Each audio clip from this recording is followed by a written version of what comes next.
Kur t'i dëgjoni këto që do them sot, jam e bindur se kur t'i shkojnë në supermarket apo dyqan mishi e të kërkoni salqiqe salam, do t'a mendoni 2 herë. Ose më mirë akoma, nuk do t'a mendoni fare, do ikni nga ekspozitori. Sidomos për fëmijët. Po ju nuk e dini që nëse çoni një produkt të tillë në shtëpi, po u çoni lloj sëmundjesh. Ju rraf që punoni, kujdeseni që ata të rriten të shëndetshëm. Pa harroni që jeni vetë ju që i çoni në shtëpi këto gjëra. Sot do t'i tregoj disa të vërteta që i kam parë në sytë, ku kam punuar në një fabrikë sallami. Gabimi fillon këtu dhe më lejoni ta them nga ne vetë. Shohim reklama të bukura në televizor, na pëlqen të ham sallam, por asnjë nga ne nuk ndalon të bëj ca llogari. Çfarë për shembull? Ja shumë e thjeshtë. Ne të gjithë e dim që kur shkojmë të blejmë sallam, salqiqe apo çdo lloj produkt mishi, ne e dim që po blejmë pislliqe. Jo mish të vërtet. Se duhet jemi budallënj që mos të dimi një fakt të thjeshtë. Nëse kilogramin e mishit të viçit e nisim dhe i gjejmë nga 15.000 lekë, a i tulli për gjellë vete 17.000 lekë. Si mund të shitet 1 kilogram salqiqe 3.000 lekë? Si mund të ndodhë kjo? Si mund të shitet sallam e mish viçi për 4.000 lekë? A mund të ndodhë?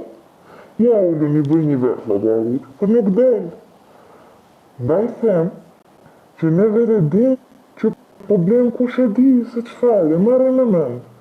Por pa kush e di se çfarë bëhet brenda fabrikave të sallamit.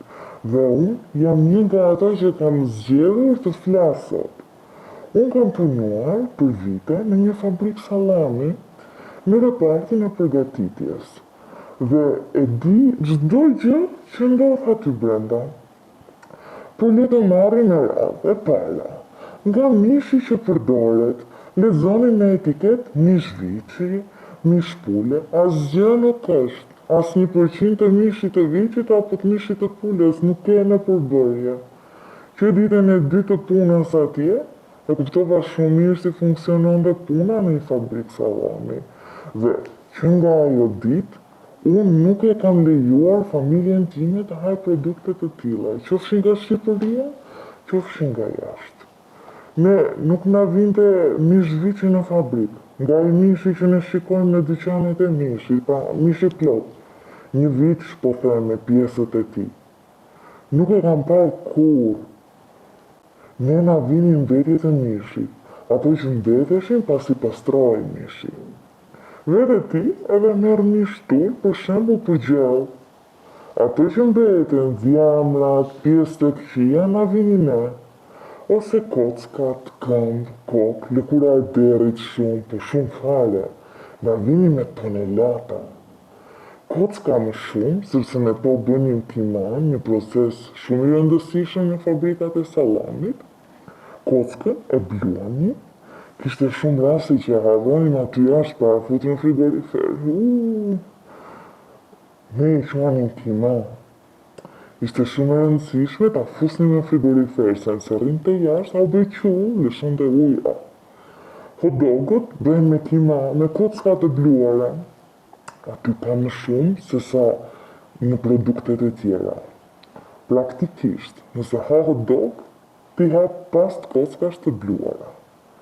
Po, edhe në produktet e tjera, vetëm se hidhet më pak, po dallimi bëhet nëse kur skuqet, bëhet i kuq flak. Ai është efekti kimas.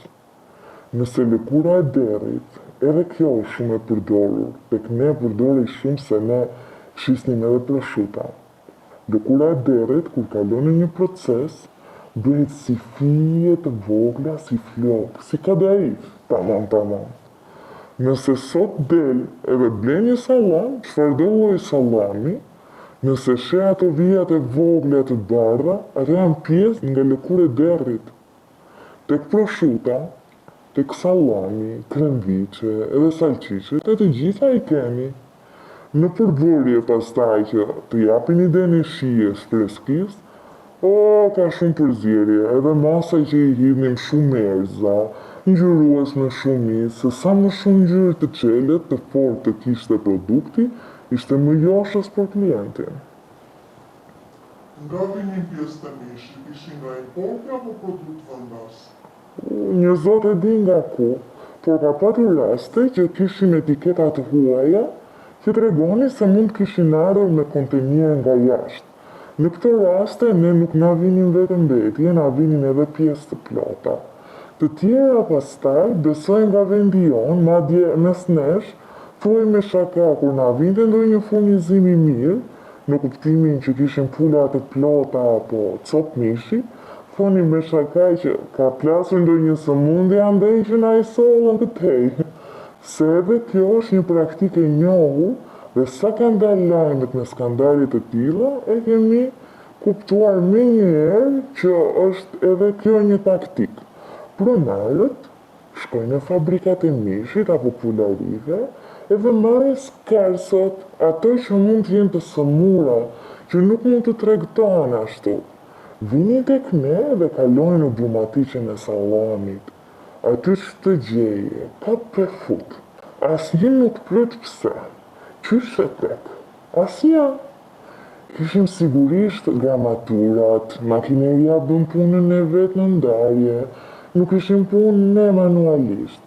Ne bënim brumrat me këto mbetje thjesht i ndanim produktet me kategori. Për shembull, mishi viçit veç, ai pulës veç. Por edhe kjo nuk është se respektoj gjithmonë.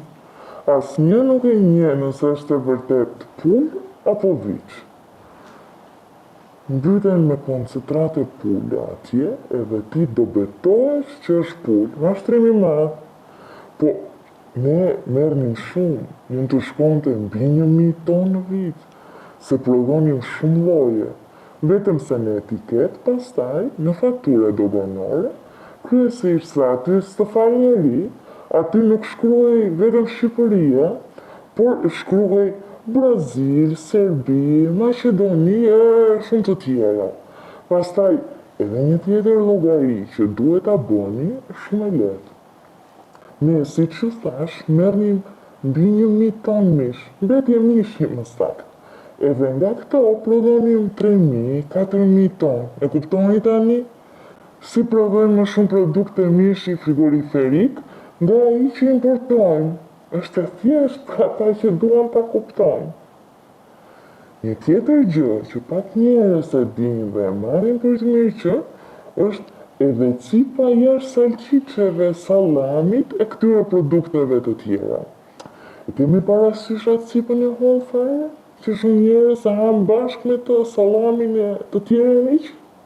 Nëse nuk hiqni dorë dot nga produktet të tilla, ju lutem bëjni vetes e familjes tuaj një nder. Nëse zgjidhni t'i hani, të paktën hiqni cipën. Në të kaluarën, salqiçet prodhoheshin duke përdorur zorë natyrale, zorë të derrave, deleve, dhive e bagetive të ndryshme. Por ne tani të gjithë e dimë për pjesën e lartë të tregut. Nuk ja dalin dot fabrika të marrin zorët natyrale e të bëjnë salqiçet me to, nuk del llogaria. Nëse ke prodhim masiv, nuk të del. Mund të bëhet akoma, ndoshta edhe në fabrikat të vogla artizanale. Po atje po, se kanë prodhim të vogël për familjen, ose edhe në sasi të vogël për tregtim. Ato që i quajnë artizanale mund të kenë. Edhe pse pas eksperiencës që kisha në fabrik, tani dyshoj për çdo gjë. Po mund të kenë, mund të përdorin zorë natyrale direkt nga bagetit. Imagjino tani nëse do përdorin zorë delesh për shembull. Ato vijnë zakonisht në kutit më dha, të thella, edhe me krip për t'i ruajtur. Ato pastaj duhen futur në ujë të ngrohtë, më tej në uthull, pastaj të vazhdosh me mbushjen, lidhjen me spango të kaluar në uthull prap, pastaj t'i varësh për 2 ose 3 ditë para ngrirjes ose paketimit. E imagjinoni çfarë procesi gjatë është nëse bëhet natyralisht? Nuk bëhet. Fabrikat kërkojnë prodhim, ec prodho, nxirr në frigorifer. Ndaj them që është shumë më larg asaj që ju imagjinoni se ndodh në fabrika. Ndërsa ne nuk e mbushim dot prodhimin kështu. Jo ne, po asnjë jam e sigur. Dhe çfarë ndodh? Sot zorët e salqiqeve bëhen në formë industriale, me polimere 100 gjëra që i fusin brenda, mbas edhe plastika, asnjë nuk e di formulën se si bëhet. Por të rri ashtu, në atë formë, e të mos qajt kur bën mbushin e salqiqeve, është për të ardhur çudi dhe për të dyshuar më shumë në të njëjtën kohë se me çfarë bëhet. Ne s'na lëviztet si pas njëherë, se mund të ndodhë që të qajt për prodhim. Jo, asnjëherë. Kjo më frikësonte shumë. Me çfarë ishte brenda që mbante masin që i fusim në formën e salqiqeve? Nuk do ishte fare çudi që ishte material sintetik. A bëhen ndryshime në datat e skadencës? Sa të duash, nëse kishim stok të pashitur, edhe sallami e kishte skadencën për disa javë, e shtyni me muaj derisa të shitej. Kjo procedurë justifikoj me arsye që në sajt e formulave që kishin, nuk skadonin, nga erëzat edhe produktet konservuese që kishin brenda. Ishte një gjë, rregulli ishte kështu. Produkti, sipas ekspertëve këshillues të fabrikës, skadonte në X kohë, por këta mjeshtrat ishin edhe më të zgjuar se këta. Thonin nuk din gjë ata, se filan produkt që ka brenda sallami e lejon të jetoj edhe më gjatë. Kështu justifikoheshin me idenë që edhe ne që i bënim të ndryshime i që i dinim, ose flasim lart e poshtë për këtë fenomen. Ore, edhe ne me njëri tjetrin e diskutonin dhe kishte nga ata që thonin ja fusin kot, nuk skadon, unë e kam provuar edhe shija është njësoj. E imagjino? Edhe ata që kam punuar me mua e hanin sapunin me djase normal. Nuk shinin që bëhej në bluarje, në makineri që përpunonin ilaçin që shitet si sallam. Ne kishim edhe shumë prodhime që na dilnin skarco, në formë në peshë, edhe fabrika na jepte ne punëtorëve. Unë kur nuk i kam çuar në shtëpi, kur i kam marrë që mos të më shihnin me sy të shtrembur, po as qenve e maceve të rrugës nuk uzoja t'ju a jepja.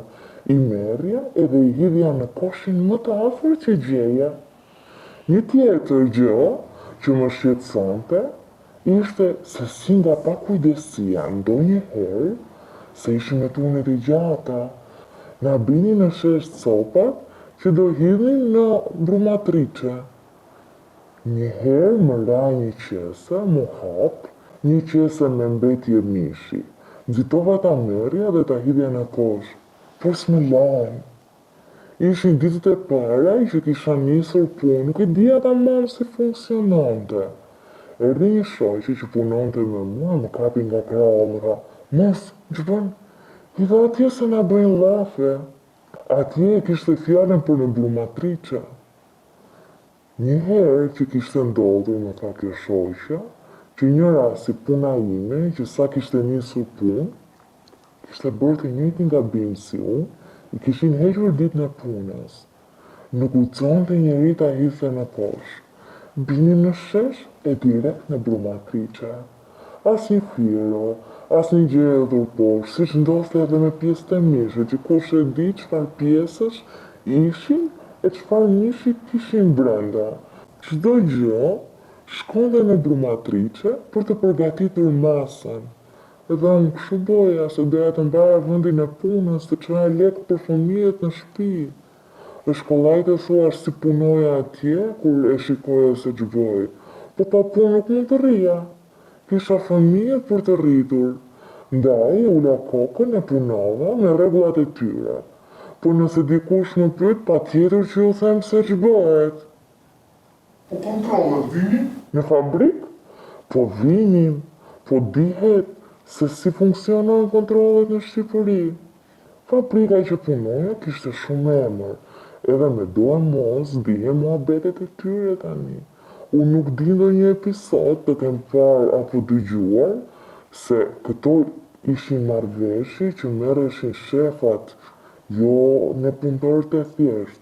Ne na lajmëronin që kishin kontroll, nuk është se donin ndonjë sforco të madhe. Ishte një ditë e zakonshme. Vetëm ndryshimi ishte që na jepnin uniforma të pastra, edhe ditët që vinin ata më dukeshin më të organizuar kaq. Po asnjëherë nuk na kanë kapur ndonjë gjë, dhe jo se s'kishte, por vinin kohët sa për të bërë adetin. Ashtu dukeshin. Nëse do rendisje produktet, cili nuk do të haje kur dhe cili edhe mund të provoje nëse ndodheshe para një situate të vështirë dhe duhet të haje. Asnjëron.